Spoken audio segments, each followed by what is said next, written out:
Employee type 3 टाईपचे असणार आहेत, एक गव्हर्नमेंट, एक नॉन गव्हर्नमेंट आणि एक इंडक्शन. सो एम्प्लॉई टाईपनुसार तुमची नॉमिनेशन प्रोसिजर होणार आहे. जेव्हा तुम्ही नॉन गव्हर्नमेंट किंवा इंडक्शन टाईपचे एम्प्लॉई असताल तर तेव्हा तुमचं डायरेक्ट नॉमिनेशन होणार आहे. आणि जेव्हा गव्हर्नमेंट एम्प्लॉई असतात तेव्हा तुमचे जे सिनियर्स असतील, कंट्रोलिंग ऑफिसर आणि कोर्स कोऑर्डिनेटर यांच्या अप्रुव्हल नंतरच तुम्हाला तो कोर्स असाइन होणार आहे. तर एकदा का तुम्हाला कोर्स असाइन झाला की लॉग इन पेजवरून मोबाईल आणि OTP टाकून तुम्ही लॉग इन करणार. त्यानंतर हे डॅशबोर्डच्या पेजवर रिडायरेक्ट होईल पेज. ॲज अ ट्रेनी इथे अंजली पुरोहित एक ट्रेनी आहे, एक सॅम्पल डेमो दाखवत आहे त्यांचा. तर डॅशबोर्डला तुम्हाला इथे न्यू कोर्सेस डिटेल्स दिसतील.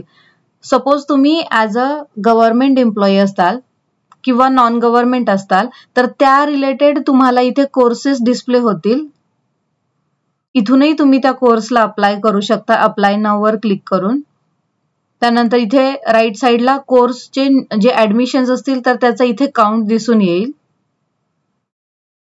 इथे खाली ऍक्टिव्ह कोर्सेसमध्ये तुम्ही ज्या ज्या कोर्सला ऑलरेडी अप्लाय केलेलं आहे त्या कोर्सच्या रिलेटेड इन्फॉर्मेशन दिसेल, जे तुम्ही नॉमिनेट झालेलं असाल ते. इथे राईट साईडला नोटिफिकेशन दिसून येतील. खाली इथे काही क्विक लिंक्स आहेत आणि इथे ऑर्गनायझेशन डिटेल्स, ट्रेनरच्या रिलेटेड इन्फॉर्मेशन दिसत आहे. आता आपण कोर्सेस कडे येऊया. सेकंड जो मेनू असणार आहे डॅशबोर्डच्या खाली कोर्सेस, तर ऑलरेडी ज्या कोर्सला तुम्ही नॉमिनेट झाले आहात तर त्या कोर्सेसची लिस्ट इथे डिस्प्ले होईल. तर सध्या या अंजली पुरोहित या टेंडरिंग MSSR अँड DE या कोर्सला आणि कोर्स 2 हे 2 कोर्सला त्या नॉमिनेट झालेल्या आहेत. त्यामुळे ड्रॉपडाऊन मध्ये हे 2च कोर्स दिसतील. तर कोर्समध्ये आपण फर्स्ट टेंडरिंग वाला कोर्सचं बघूयात. तर इथे जे काही टास्क ऍड झालेले असतील या कोर्सच्या रिगार्डिंग आणि काही रिसोर्सेस ऍड झालेले असतील त्याची लिस्ट दिसून येईल. आणि इथे राईट साईडला कॅलेंडर दिसेल. सपोज आजच्या दिवशी 21 नोव्हेंबरला काही टास्क ऍड झालेले असतील, इथे एक टास्क दिसत आहे, 1 टास्क फॉर टुडे आणि 0 रिसोर्सेस, तर त्या रिलेटेड इथे काउंट डिस्प्ले होईल. थर्ड जो टॅब आहे टास्क लिस्ट, तर हे इथून जे खालचे मेनू असणार आहेत तर ते आपल्याला ट्रेनरनी जी जी इन्फॉर्मेशन या कोर्सच्या रिलेटेड ऍड केलेली असेल ती इन्फॉर्मेशन ते टास्क इथे आपल्याला दिसून येतील. तर टास्क लिस्ट मध्ये इथे जे 4 टास्क दिसत आहेत कार्ड्स मध्ये, हे ट्रेनरनी या पर्टिक्युलर कोर्सच्या ट्रेनरनी ऍड केलेले आहेत.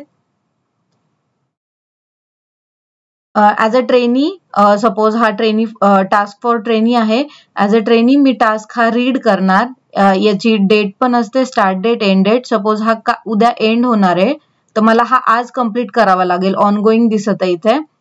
तर जेव्हा पण मी हा टास्क कंप्लीट करेल इथे पिन टॅब असेल, याच्यावर क्लिक केल्यानंतर मला या रिलेटेड जी काही PDF किंवा जो डेटा अपलोड झाला असेल तो इथे डाउनलोड होऊन जाईल. आणि मग तो मी टास्क कंप्लीट केल्यानंतर इथे ऑनगोईंग वर क्लिक करेल आणि हा टास्क डन करेल. सो माझ्या साईडने हा टास्क कंप्लीट झाला. त्याच्यानंतर रिसोर्सेस मध्ये सपोज या पर्टिक्युलर कोर्सच्या रिलेटेड काही स्टडी मटेरियल असेल किंवा काही डेटा असेल तर तो ट्रेनरनी ऍड केला असेल तर तो मला इथे रिसोर्सेस मध्ये दिसून येतो. प्लस ॲज अ ट्रेनी मी पण काही मला एखादा डेटा पाहिजे असेल, एखादी फाईल वगैरे इन फ्युचर रीड करायला पाहिजे असेल तर ती फाईल पण इथून मी अपलोड करू शकते.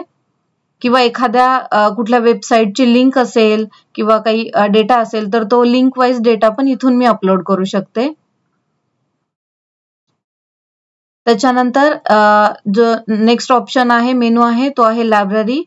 तर वेबसाईटला जसं लायब्ररीचं ऑप्शन आहे ती झाली पब्लिक लायब्ररी आणि जी इथे ट्रेनी लॉग इनला दिसेल ती आहे प्रायव्हेट लायब्ररी.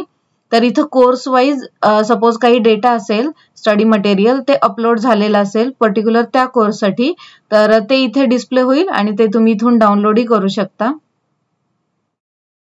त्यानंतर जे काही टास्क होतील, एक्झाम्स होतील तर त्या रिलेटेड सपोज रिझल्ट अपलोड केला असेल ट्रेनरनी तर तो इथे ट्रेनीला कोर्स वाईज डिस्प्ले होतो. सपोज मी टेंडरिंग कोर्स सिलेक्ट करते तर हा कोर्सचा जो रिझल्ट आहे तो ट्रेनरनी अपलोड केलेला आहे तर तो मी इथून डाउनलोड करून बघू शकते. त्यानंतर नेक्स्ट आहे मेनू क्विज. हे simple MC quiz type questions आणि आन्सर्स असणार आहेत.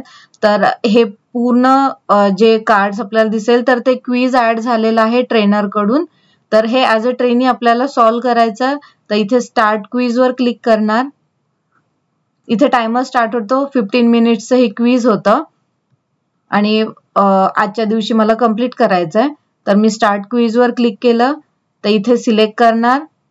Suppose me A option select केला आणि सबमिट केलं.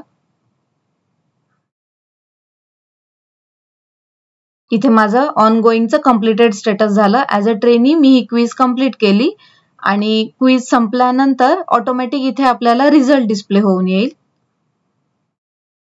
आणि त्यानंतर आहे सर्टिफिकेटचा लास्ट मेनू.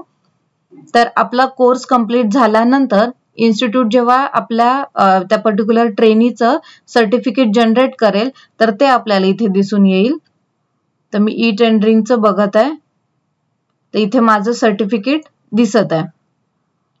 आता यासाठी एक कंडिशन असणार आहे की एखादा सपोज कोर्स कंप्लीट झाला तर त्यासाठी तुम्हाला त्या रिलेटेड फीडबॅक द्यायचा आहे. तर तो इथे कोर्स मधून ई टेंडरिंग मधून शेअर युअर फीडबॅक नावाचे एक टॅब असेल.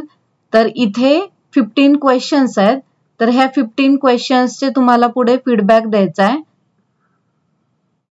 रेटिंग द्यायचं आहे सिम्पली. आणि रेटिंग दिल्यानंतर जेव्हा तुम्ही सबमिट करताल तेव्हाच तुम्हाला सर्टिफिकेट इथे दिसून येईल. तर मी हे ई टेंडरिंग कोर्सचा ऑलरेडी फीडबॅक भरला होता.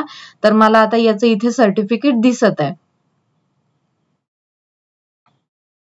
तर हे झालं ट्रेनी लॉग इनचे फीचर्स. आणि इथून माय प्रोफाईल मध्ये जाऊन तुम्ही प्रोफाईल चेक करू शकता तुमचं. आणि त्यानंतर इथे लेफ्ट साइडला खाली लॉग आउटचा टॅब आहे. तर लॉग आउट करू शकता. अगेन तुम्हाला लॉग इन करायचं असेल तर इथे तुम्ही मोबाईल नंबर टाईप करताल. त्यानंतर OTP सेंडचा टॅब येईल आणि मग त्याच्यानंतर OTP सेंड केला की तुमच्या फोनवर जो रजिस्टर्ड मोबाईल नंबर असेल साइन अपच्या इथला तर तिथे तो OTP येईल. OTP एंटर केला, लॉग इन केलं की परत तुमचं प्रोफाईल लॉग इन होईल. थँक्यू.